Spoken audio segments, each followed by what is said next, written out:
Gold fever builds fortunes and destroys lives. If you're the first in, you make a fortune. If you're the last in, you lose all your money. A century later, the hidden story of the gold rush lies deep below the rivers, lakes, and even the streets of the American West. Imagine if we could empty the oceans, letting the water drain away to reveal the secrets of the seafloor.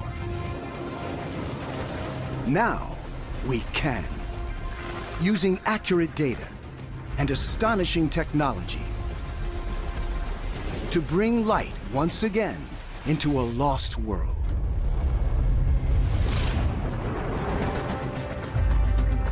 What can a mystery shipwreck tell us about the deadly perils of the gold rush?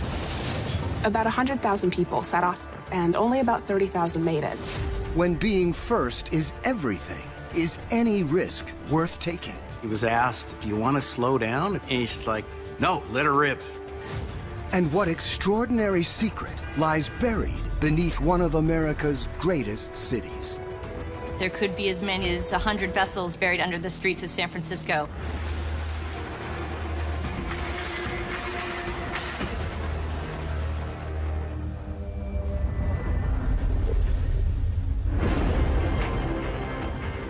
This is gold country. The rugged northwest of the American continent. An epic landscape that's home to a truly epic story. The quest for gold has been a defining aspect of world history.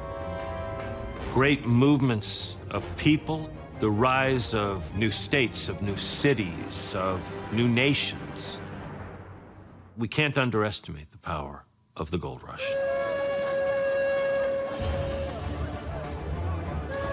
Throughout the 19th century, hundreds of thousands of fortune hunters raced to the gold fields of North America, knowing that just a few nuggets can transform their lives. In 1896, the most extraordinary rush of them all starts here. In the Klondike, deep in Yukon Territory, northern Canada. One of the most remote places on Earth. At the heart of the region sits Lake Labarge.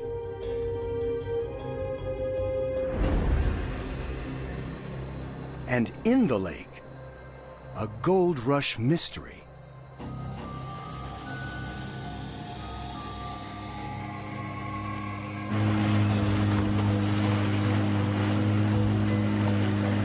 An international team of maritime archaeologists have come here to investigate the Klondike gold rush.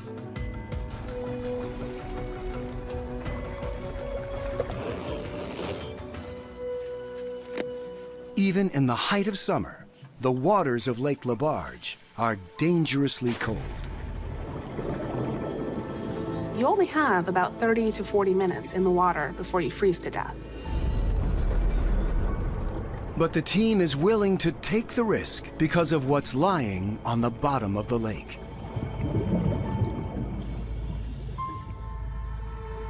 As you swim toward the wreck, it comes at you out of this brilliant green, like a ghost ship. Like it just is waiting for you. It's clearly a ship, but like no other ever found in the Yukon. In their short time underwater, the team records glimpses of the wreck. They want to know what it's doing here.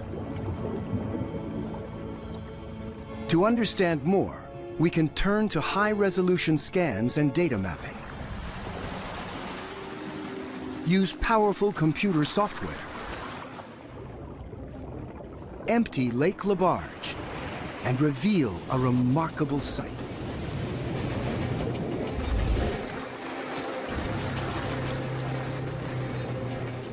exposed to the light of day for the first time in over 100 years. A complete 19th century steamer.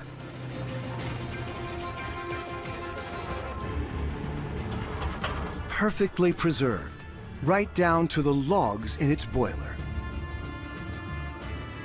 But with its open decks, it seems more suited to the subtropical Mississippi than the frozen wastes of northern Canada. So, what's it doing here? Delving into historical records, the team pieces together a story that starts in the summer of 1896. Prospectors explore deep in the Yukon Valley. In a tributary of the Klondike River, Native American Skookum Jim Mason and his partners are panning for gold. They find so much, they renamed the place Bonanza Creek. The Klondike discovery of gold in Canada's Yukon couldn't have happened in a more inopportune place. It's very much out of the way, and it's also subarctic, so it gets very cold. Very, very cold. More prospectors strike it rich. And soon, word spreads like wildfire.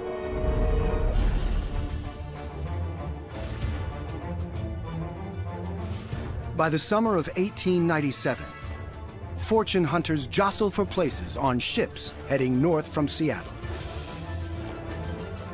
100,000 people are trying to reach the Klondike.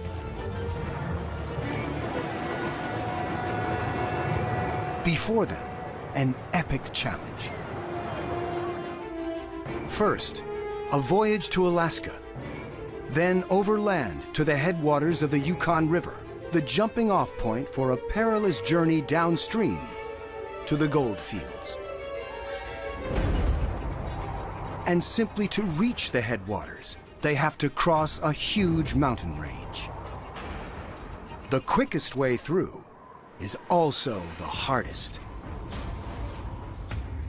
The Chilkoot Trail was the shortest land route into the headwaters of the Yukon River, but the problem of getting into those headwaters was that 3,600-foot pass. And the last 4 miles was at a 35-degree slope.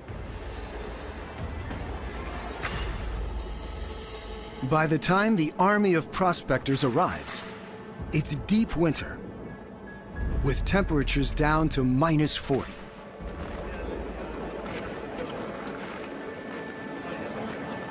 Many people couldn't make it. You would pass out from exhaustion, be unable to continue. Countless numbers turned back at that point. They just were unable to keep going. Those that do reach the river are still 300 miles from the gold. And the Yukon is frozen solid. They spend the rest of the winter chopping down trees and building makeshift boats. Many who were building boats had no experience at all. And so they actually would call these boats coffin boats, these rough structures that were meant to pass through these incredible rapids and even the deep water lake. And so many of them, you would die at that boat. One thing is clear. In the Yukon of late 1897, the key to striking it rich is transport. Which casts new light on the mystery wreck. It's definitely not a coffin boat. Where they use oars, this has a paddle wheel.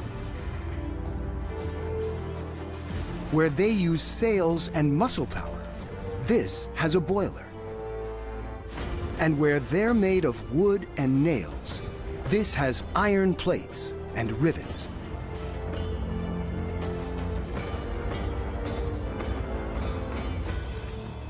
Faster and stronger than any wooden rival. A gold prospector's dream. It's the old rule that if you're the first in, you make a fortune. If the second in, you maybe break even. And if you're the third in, you lose all your money. A key question remains. How could a heavy metal ship have gotten here? Across some of the most unforgiving terrain on the planet, and with no obvious river route to the coast. The answer lies in the drained wreck itself. The sheets of metal which make up the hull are crudely riveted and bolted together. The boiler is unusually small for a steamship. In fact, every part of the steamer is small, light, and crucially, portable. This is its secret. It doesn't sail here at all. It is carried.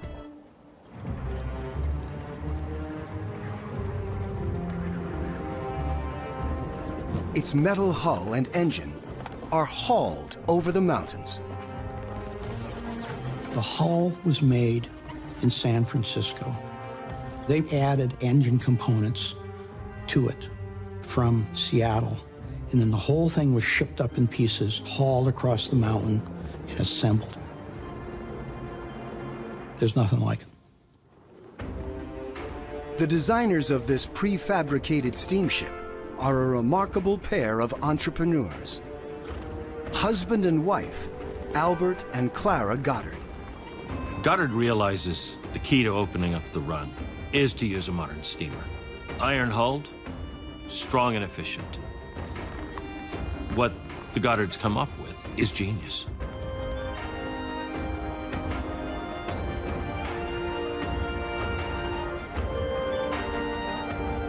May 1898. An army of gold prospectors jostle for position, waiting for the ice to melt, and 7,000 handmade boats stand ready. The long grip of winter and darkness is coming to an end. The ice is beginning to crack and groan as the temperatures rise, and everybody's poised and waiting for that moment.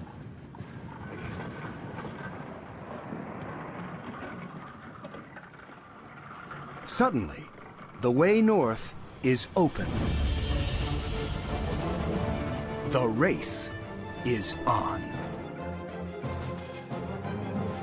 It was an incredible scene at like rush hour traffic with all these ridiculous little boats.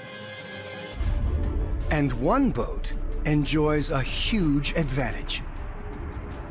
Assembled during the depths of winter, weighing 15 tons, with a flat bottom, built to navigate shallow stretches of the Yukon River, and named after her designer, the A.J. Goddard. The prospectors crammed on board, paid for the privilege of getting to the goldfields quickly, piloted by Clara Goddard herself. We don't have a written record of what happened, but 22 people crowded onto this tiny boat where there's no interior cabin. There's nowhere to go to get out of the elements.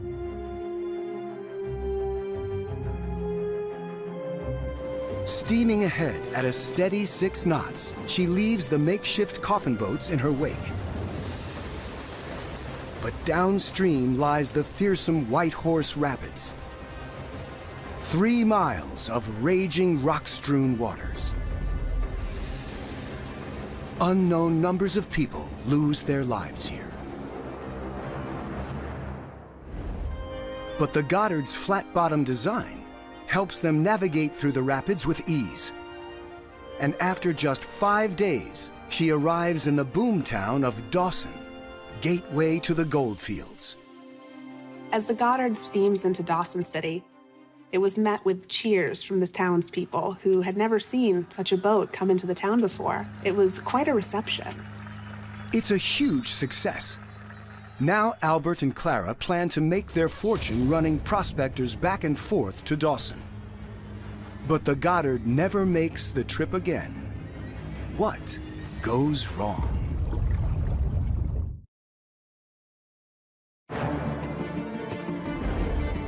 Archaeologists want to know why the A.J. Goddard never travels to the Klondike goldfields again, and today lies at the bottom of Lake LaBarge.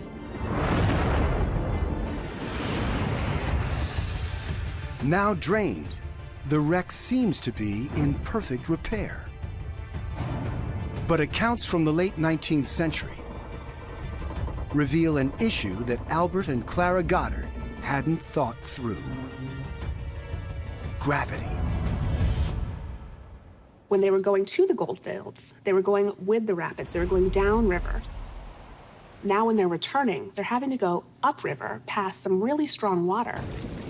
The Goddard wasn't built for that. The Goddard's boiler is small.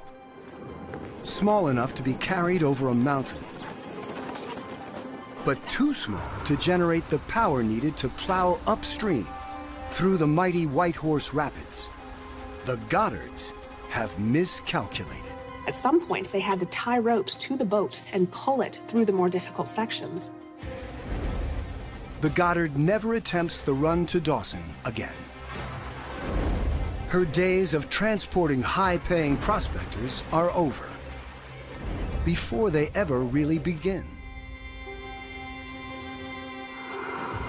Instead, she becomes a humble ferry boat here on Lake LaBarge, where she spends the next 3 years carrying supplies for prospectors back and forth across the lake. There's a final question. Why does she now lie on the bottom? There's no sign of damage on the wreck itself. But in October 1901, Lake LaBarge is hit by the worst storm of the year.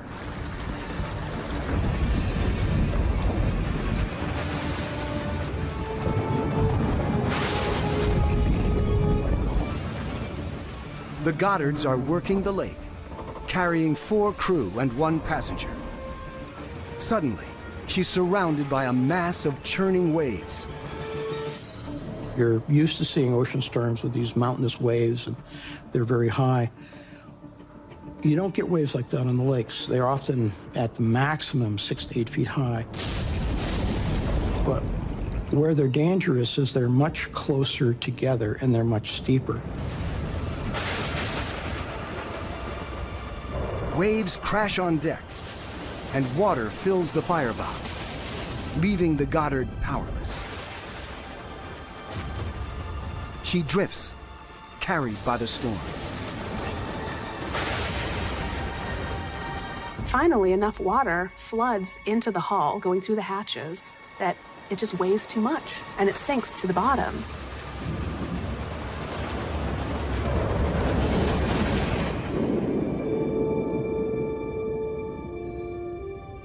Two men somehow make it to the shore, but 3 drown.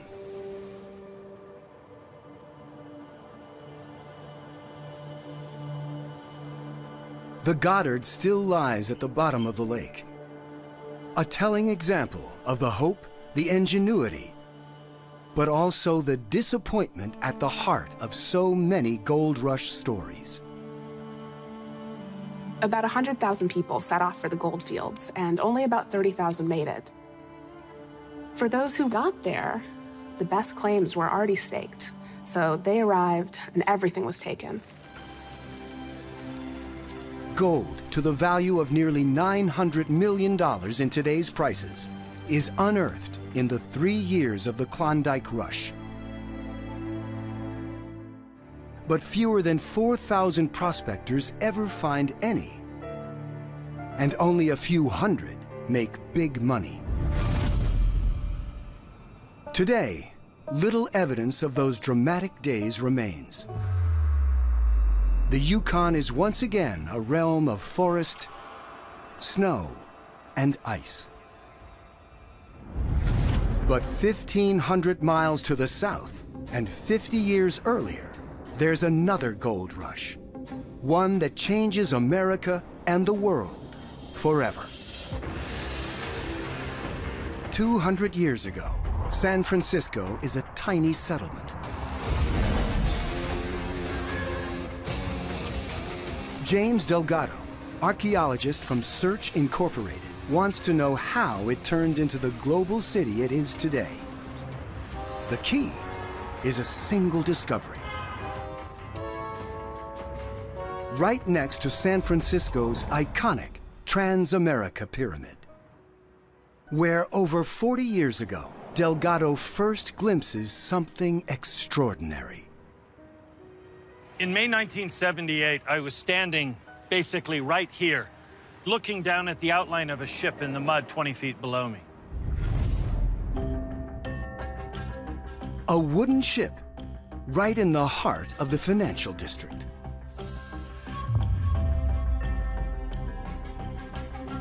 Buried beneath the streets. What's it doing here?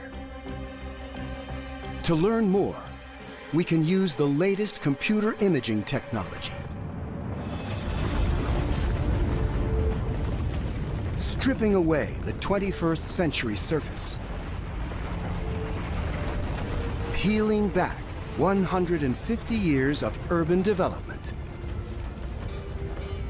Even draining away the thick layers of silt that lie under the city.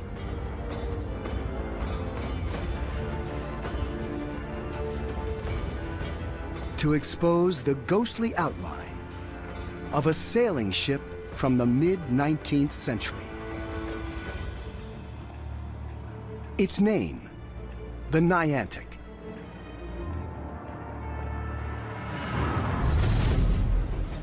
An ocean-going merchant ship, the workhorse of the seas, built to carry cargo from the US to China and across the world.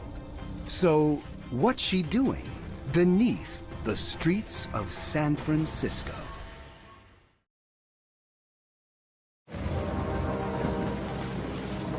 The story of the ship under San Francisco starts in January 1848, amid the foothills of the Sierra Nevada mountains. James Marshall, a carpenter, spots something yellow and shiny in the water channel of a sawmill he's building. When asked what it is, he says, "Boys, I believe I found me a gold mine." And then that simple act of plucking a sun-struck fleck of gold from that mill race, James Marshall set off one of the most incredible migrations of humankind, the California gold rush. Over the next decade, 300,000 people will head west. Ordinary men and women abandon their homes, jobs, farms, and families, driven by the chance to find gold. People came from England, Ireland, France, Germany. In fact, it probably was the first time on the planet that so many people from all over the world gathered in one place.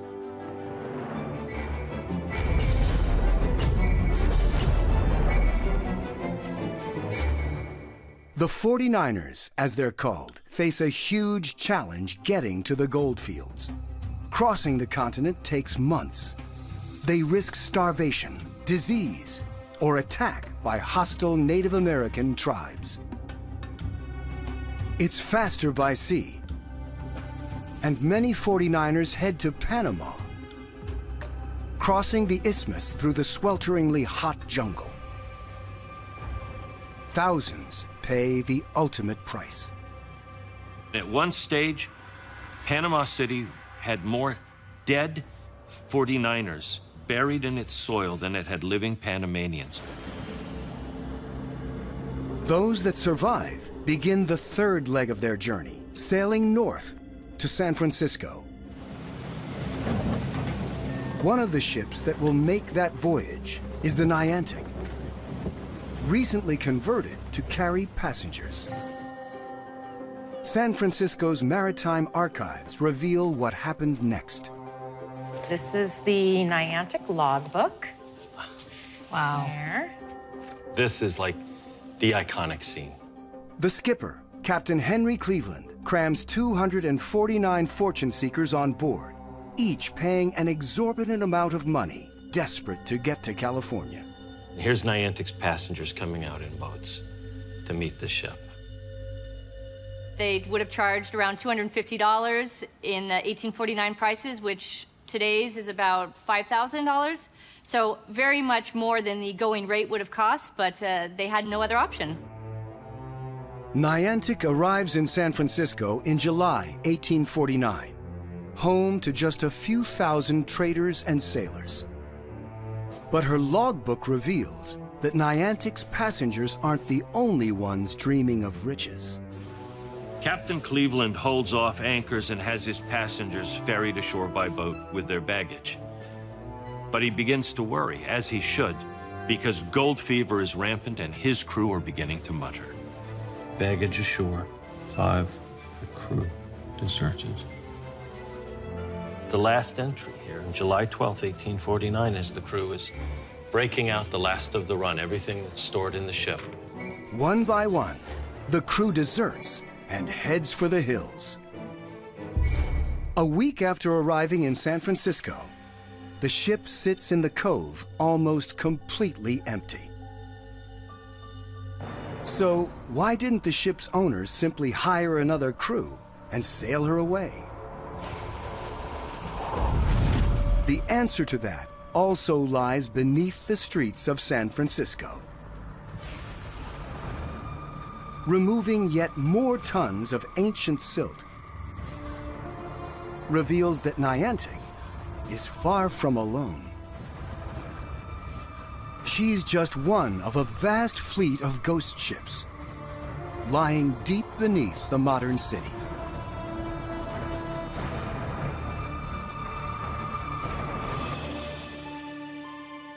Evidence of an extraordinary story. In 1849 alone, 762 American ships come to San Francisco, joined by hundreds of others from around the world.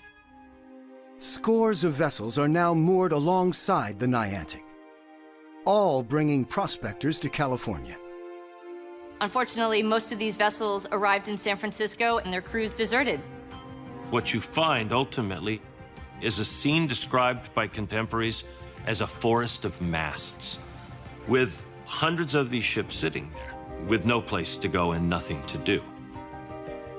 And now, another astonishing part of the Gold Rush story comes into play.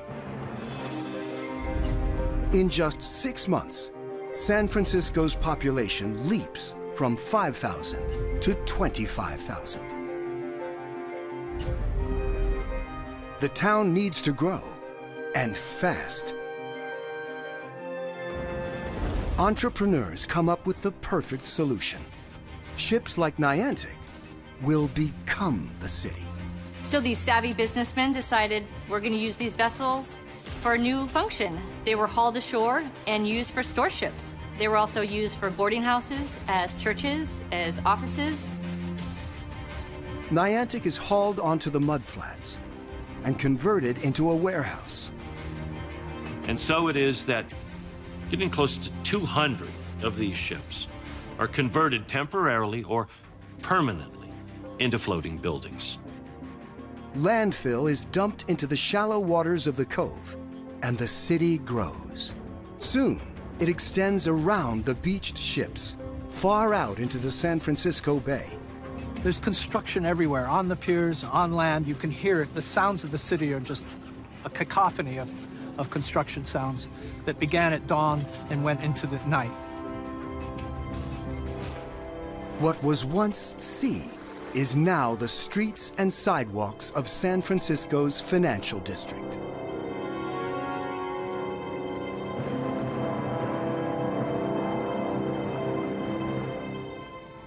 There could be as many as 100 vessels buried under the streets of San Francisco.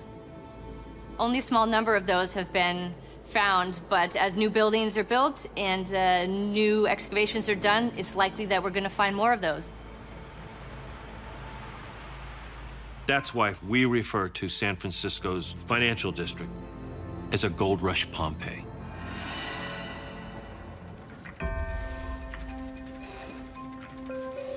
Niantic holds one last surprise. Found in the wreck is evidence of San Francisco's burgeoning wealth. Jacques et son fils from Reims. Real small vineyard then. Still a pretty expensive champagne. They continue to make it. Oh, how cool. San Francisco isn't the only part of California that's booming. 120 miles away, Near the gold fields of the Sierra Nevada, other towns are growing fast.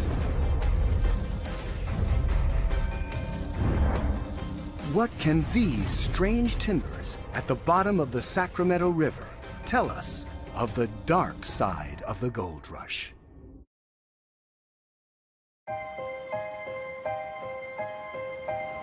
Sacramento, state capital of California. Through the city flows the 400-mile Sacramento River. In 1849, it's the vital artery of the gold rush. After landing in San Francisco, the 49ers continue their journey to the gold fields inland by sailing along the river.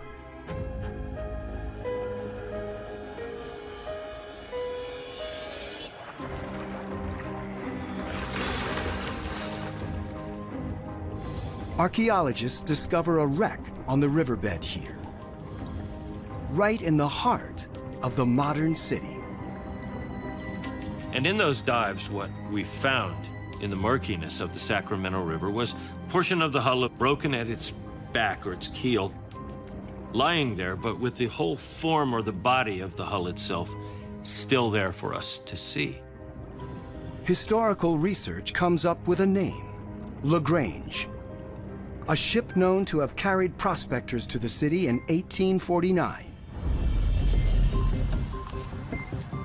Today, archaeologists return to the river, hoping to learn more. But it's a challenge. The Sacramento River, it's always carrying silt because it runs down the valley. So to look for gold rush ships, we need to use a sonar that sees through that sediment to see the bones of a gold rush vessel. Yeah, so it's 1.6 aft and it's 0.5 starboard.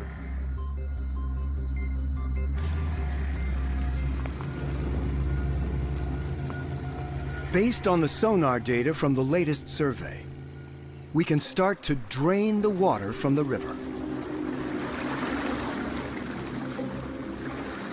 to reveal a gold rush wreck.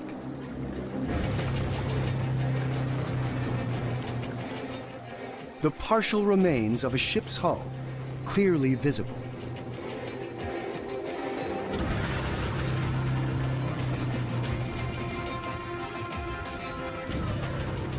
Exploring deeper inside reveals something surprising. Metal ring bolts, like those used to restrain captives on a slave ship. But what would be their purpose in the gold rush? California is never a slave state, so the reason for the ring bolts remains unclear. To understand more, the team delves into LaGrange's past. Okay, go ahead, pour it out that way. You see this thing right here? Yeah. In line, turn the fish off. They discover she's a seagoing bark, first used to take cargo between New York and Savannah. Then, to cash in on gold fever, she's converted to carry 63 fortune seekers. In early 1849, she sails from Salem, Massachusetts, arriving in San Francisco 7 months later. Then, she continues up the Sacramento River before docking along the waterfront. From here, her passengers travel on to the gold fields on foot. Follow the shoreline here. But a ship taking prospectors to the gold fields wouldn't need restraining bolts. So, what are they for? Local archives reveal she spends the last 10 years of her life simply moored on the riverbank. Did her crew desert to join the gold rush, or is there another explanation?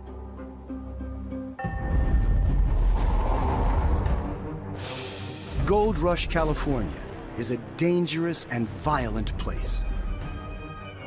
You had people coming from all over the world trying to strike it rich, and that caused tension because you had people getting in brawls, people pulling knives, people pulling guns.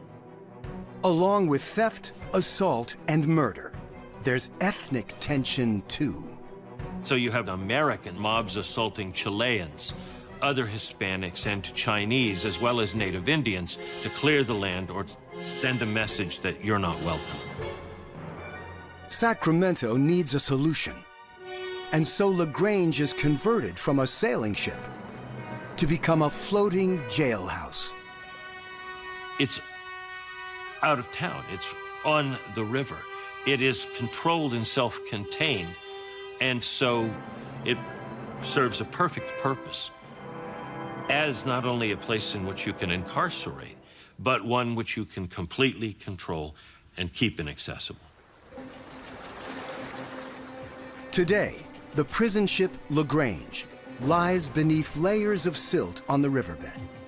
And the reason she sinks casts light on another dark chapter of the gold rush.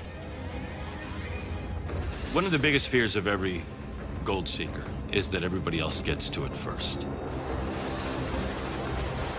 Prospectors take extreme measures to get their hands on whatever gold is left, blasting riverbeds and cliff faces with high-pressure water cannons to expose hidden seams. The California landscape in the gold fields is dramatically changed forever. Entire hillsides are washed free of mud and of anything growing on them, leaving only barren rock. The mud and uprooted trees flow downstream. The Sacramento becomes ever more clogged with silt. Over time, it becomes more prone to flooding. When a huge storm hits the city, LaGrange is threatened by rising water. The guards and prisoners manage to escape.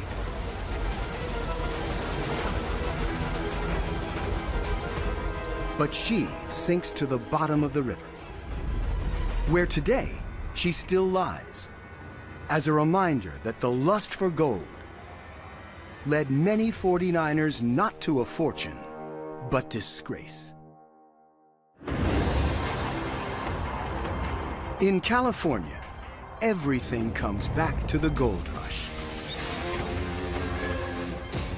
Many immigrants stay on, building the great cities of San Francisco, Sacramento, and Stockton. But others can't get out quick enough. Off the coast of Southern California, can the wreck of another great gold rush ship explain how even those who manage to get rich are always one false step from disaster?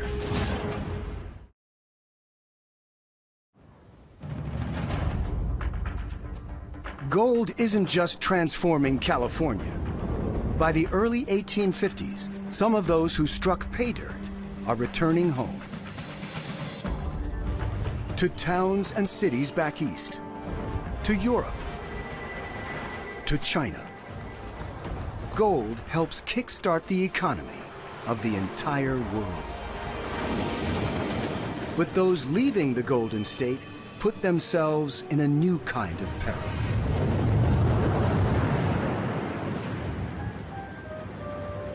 On December 1st, 1853, the steamship Winfield Scott leaves San Francisco for Panama, carrying 450 passengers and gold, today worth over $30 million. It was a normal journey, one that steamships had done many, many times before. The Winfield Scott is an ocean-going steamer whose builders declare no expense has been spared to achieve strength, safety, and speed. She even has first-class cabins for those who struck it rich. These ships are amazing. You know, they were built stoutly with white live oak. They had 4 decks. The machinery on these were just state-of-the-art. She has sailed this route 8 times before, but this time, she never reaches Panama.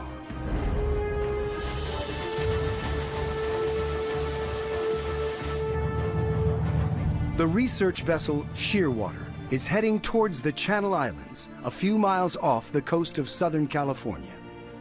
She's carrying a team of archaeologists, plus experts from NOAA, America's scientific agency that monitors climate and seas. They want to learn more about the final, fateful voyage of the Winfield Scott. The Channel Islands are home to a protected national marine sanctuary. But Dee Dee Marks, an archaeologist with Search Incorporated, and her colleague, NOAA official Bob Schwemmer, regularly dive the wreck. You never know what you're going to encounter. The wind and the waves and the seasons uncover things and recover things, so you might find new features of the hull you hadn't found before, as well as new artifacts. In these waters, the sands continually shift. So every expedition is a new adventure. These remains of the Winfield Scott lie in shallow water. Her wooden hull has rotted away, her metal parts covered with decades of marine growth.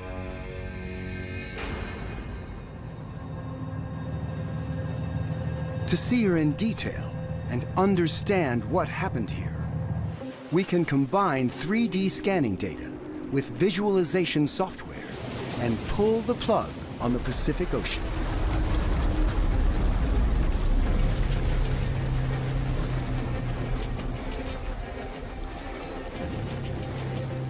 Slowly, the remains of the Winfield Scott appear. Hidden from view, since she set out laden with the gold of California. 2 paddle wheels lie exposed, and a handful of metal parts. But the most significant thing about the wreck isn't what it is, but where it is. The drained landscape of the Channel Islands reveals the Winfield Scott is not alone. Scattered across the seabed lie dozens of other shipwrecks. These waters are clearly dangerous. So why was she here? In the mid-19th century, most ships give the Channel Islands a wide berth, sailing past them and onto Central America. But in local archives, researchers discover evidence that the Winfield Scott decides to take a calculated risk. We're very fortunate with the diaries from some of the passengers that were on board the Winfield Scott. The captain, Simon Blunt, has studied the area for the U.S. Coastal Survey a few years before. And he's sure he knows a safe route directly through the islands. Captain Simon Blunt felt pretty confident about coming through the Santa Barbara Channel because it cut 100 miles off his course. And of course, getting to Panama first, or Panama to San Francisco, you got bragging rights. It's not just bragging rights. It's cold, hard cash. Competition is fierce between rival shipping lines, all vying for a slice of the action on this most lucrative run. The Winfield Scott's owners were very keen on getting there quicker. That means they could turn around and make a return trip, hence more money in their pockets. On the night of December 1st, 1853, the islands are shrouded in dense fog. But Captain Blunt isn't worried. He was actually asked in the wheelhouse about, do you want to slow down? It's kind of getting, foggy and a bit dirty out there. And he's like, no, let her rip. Of course he did. 11 knots right into California real estate.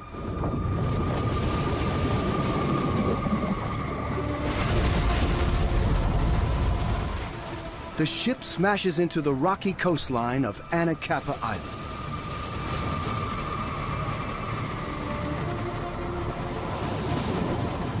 Water begins coming in. You're standing there in a moment on a deck that is heaving, with timbers cracking and moaning, with steam hissing out of pipes as cold seawater pours in, with the hull ripping and tearing on rocks. All the passengers scramble onto this windswept shore. The ship's cargo of gold is salvaged. But some of those carrying the precious ore in their personal luggage aren't so lucky. Passengers who have risked everything to achieve their gold rush dream see it lost on the seafloor. To have that voyage end in shipwreck had to be heartbreaking because they would have lost everything. All that effort, all that work, all gone.